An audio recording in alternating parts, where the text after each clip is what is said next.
Hello everyone and welcome back to the Success Bureau, where we break down the greatest books in history from ancient wisdom to modern strategy. Today's book is a pure classic. It's a glimpse into the private thoughts of one of the most powerful men in history, Marcus Aurelius, Roman emperor, philosopher king, Stoic thinker, and the author of one of the most extraordinary books ever written, Meditations. What makes this book so unique is that it wasn't meant to be published. Marcus never wrote it for anyone else. These were his personal notes, reminders to himself, reflections, corrections, and encouragements to live better. He wrote them quietly during military campaigns, in tents and on battlefields, while ruling over the Roman Empire. And yet, over 1,800 years later, those notes still speak to us. Because Marcus wasn't writing about conquering nations or building wealth. He was writing about how to stay calm under pressure, how to be disciplined, fair, thoughtful, and humble, how to lead without ego, how to endure suffering, how to stay anchored in a world that never stops changing. And when you read Meditations, you realise something quickly. Marcus had the same thoughts, fears, and doubts that we do. Despite being emperor of the most powerful empire on earth, he was still trying to figure things out, still wrestle with the noise in his own mind. So who was Marcus Aurelius really? He wasn't just a philosopher in a robe sitting under a tree. He was the most powerful man in the world. Born in 121 AD, raised in a wealthy Roman family, Marcus was adopted by Emperor Antoninus Pius and trained from a young age to rule. He studied under some of the finest minds of his time, and most importantly, Stoic philosophers like Junius Rusticus, who introduced him to the teachings of Epictetus.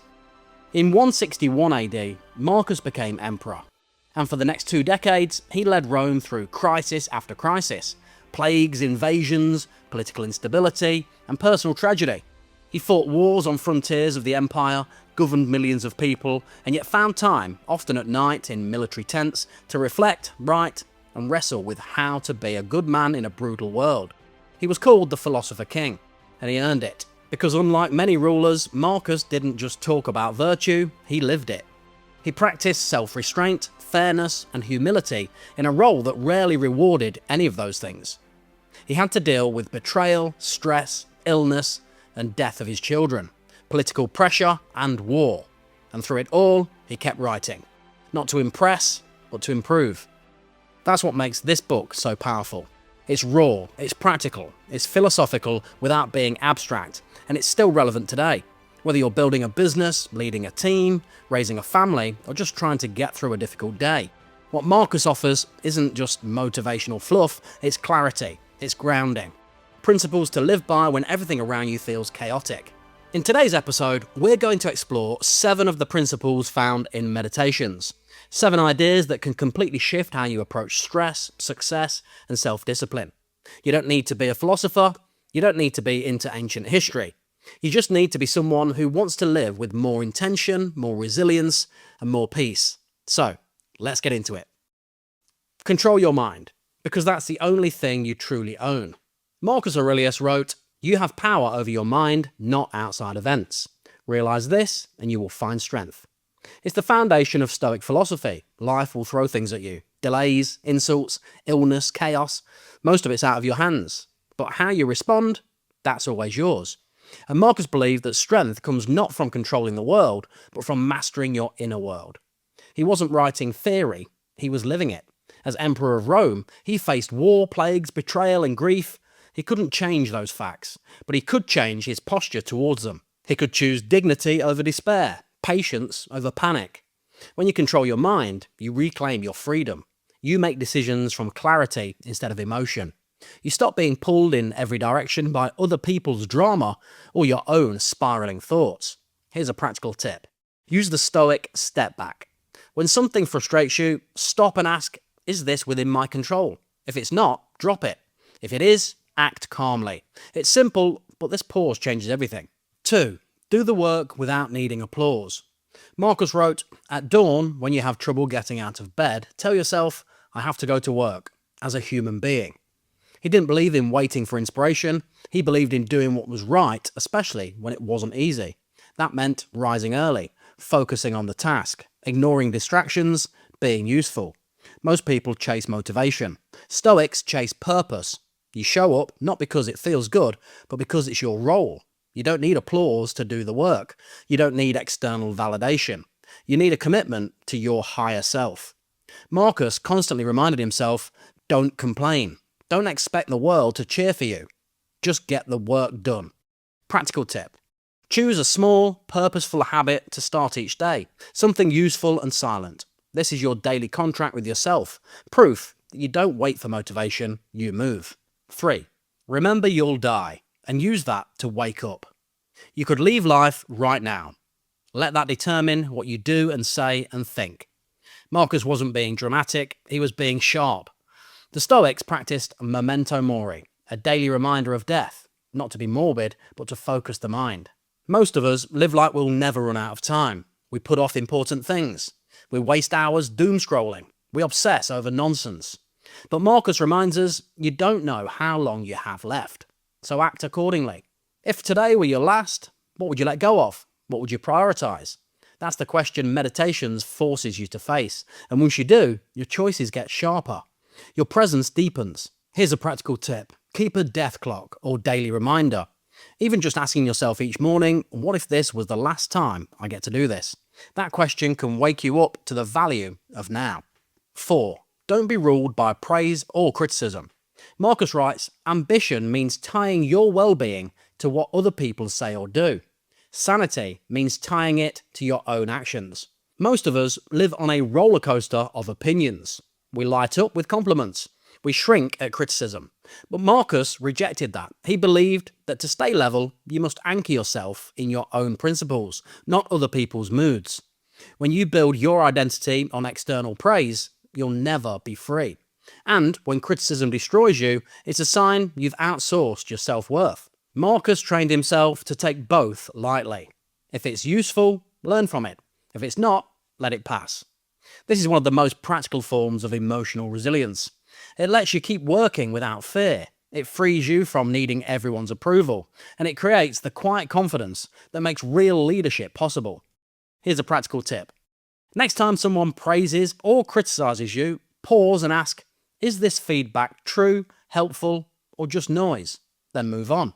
The goal isn't to feel nothing, it's to feel the right things in the right proportions. 5. Lead by example, especially when it's hard. Marcus Aurelius was a leader in the most extreme sense. Emperor of Rome, commander of armies, ruler of millions. And yet he constantly wrote to himself, not about glory, but about self-restraint, fairness and justice. Waste no more time arguing what a good man should be. Be one. He believed that philosophy was action, that if you want to be respected, act respectfully. If you want to lead, serve. If you want a better world, embody the values you want to see in it. And this matters now more than ever. We live in a time of posturing and performance.